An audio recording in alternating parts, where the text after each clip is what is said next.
So hi! Welcome back to my YouTube channel, and for today's tutorial, ituturo ko sa inyo kung paano nga ba mag-notes gamit ang ating Facebook app. But first, kindly subscribe to my channel and don't forget to hit the subscribe button and the bell to notify you for my new updates. And if you want to learn more, just keep on watching and let's start.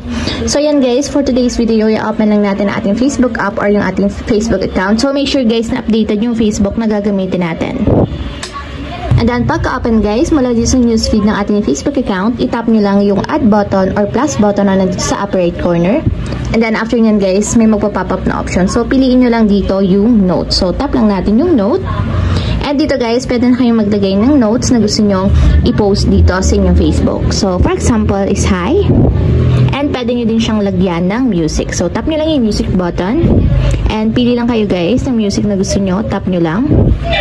Then, done.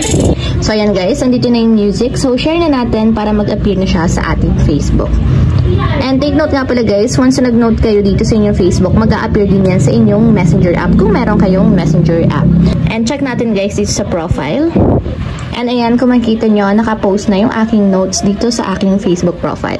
So, ayun lang guys, ganun lang kasimple kung paano nga ba mag-note sa ating Facebook. If you have a question, kindly comment down below and don't forget to hit the subscribe button and the bell to notify you for my new updates.